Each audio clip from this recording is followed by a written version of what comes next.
I was a big fan of Hellblade: Senua's Sacrifice from developer Ninja Theory. They created what, in my opinion, was a masterpiece. The game played well, looked spectacular, and told an immersive story that was deep, impactful, and left the player not only wanting more, but also wondering about the scale of what they experienced. If you haven't played it, do yourself a favor and go back and do so. Senua's Saga serves as a direct sequel to the events of that first game. Graphically, this title is stunning. It really shows what the new Unreal Engine 5 is capable of. Dynamic textures abound as we see the elements interacting with all parts of the environment, from the blades of grass to tassels of leather hanging off clothing, to distant fog and smoke being moved by the wind. The environment is layered nicely, and while there isn't much interaction with said environment, it is definitely a sight to behold.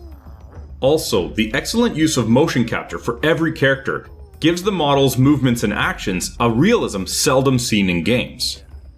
Another element that Ninja Theory hits out of the park is the sound design. The use of spatial 3D audio to drive the narrative and sensation of experiencing Senua's psychosis is done extremely well. It pulls you into the story and allows you to connect with this character, seeing what she sees, feeling what she feels.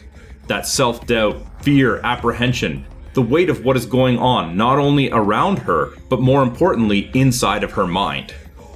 This is also heightened by the emotional musical score that is well done and elevates key moments.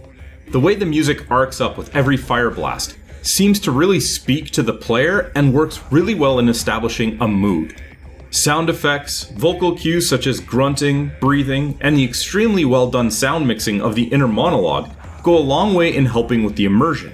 There is a reason it is heavily recommended you use a high quality headset to get the most out of this experience. Gameplay itself feels very linear and more often than not devolves into a glorified walking simulator broken up by the occasional puzzle or short combat sequence. This makes the gameplay loop stagnant and boring very quickly for those not invested in the story or immersed in the universe. The visual style puzzles from the first game make a return and add some flavor to the experience. In order to progress in some areas, Senua will see a sigil and then have to explore the environment and find that same sigil hidden somewhere in the world. Unfortunately, there are only 1 or 2 instances of these throughout the first few levels, and then we deviate into a more traditional go here, grab this style of puzzle, which is disappointing. Although, admittedly, these puzzles are done with a style reminiscent of the Upside Down from Stranger Things, so I may be being too harsh on them as it does evoke that psychosis theme. One of the more enjoyable aspects of the game lay in one of the collectibles found strewn through the universe. The rock faces, which when focused on will reveal a hidden pathway leading to a representation of the Tree of Life. The way the visuals transform from this rock face blocking your path, to it melding into the earth revealing the path, but still being recognizable as the face are artfully done and add those small details in establishing the mental state of the protagonist.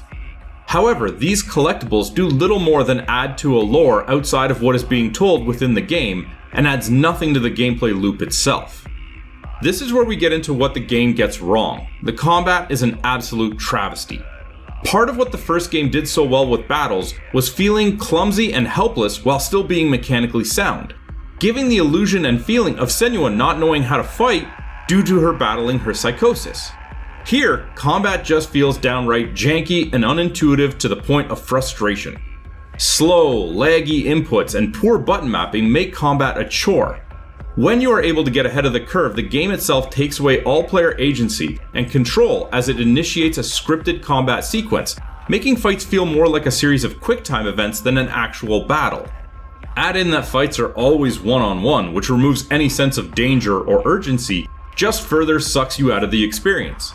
Don't bother trying to evade attacks, as the unresponsive controls make it so you will fail 90% of the time. Instead, just parry everything, hoping to get the perfect parry to gain an opening, or until your focus ability slowdown time is ready, and utilize that to defeat enemies. Combat feels so inconsequential that there is actually an option to just have it play itself. Once a battle sequence is initiated, you can put your controller down and let the game take care of the rest. Yes, it is that bad. The story once again centers around Senua. She has intentionally been taken as a slave from Ireland and is headed to Iceland, where she intends to make whoever is taking her people as slaves stop. Along the way, she encounters friends and foes alike that try to put a strong emphasis on personal growth. This is a little off, since part of what made the first game so intriguing was that it was a single-body experience. It led to a certain ambiguity. Did the events really take place as she remembered them, or was it all her attempt to deal with her growing psychosis from the grief of losing Dylan? This shared experience in the sequel seems to dispel that overall idea. They force metaphor and symbolism into events that are concrete and grounded in physicality, which at best removes the ambiguity or mystique of their significance, and at worst, just serves to confuse the player as to what is actually happening. How are these surreal, supernatural events being shared by everyone? The ending of the game simply doesn't have the profound impact of the first, and frankly falls flat. At the end, we get a very finite hint of a struggle still brewing beneath the surface, but also there is a glimmer of hope, a chance for something different, new.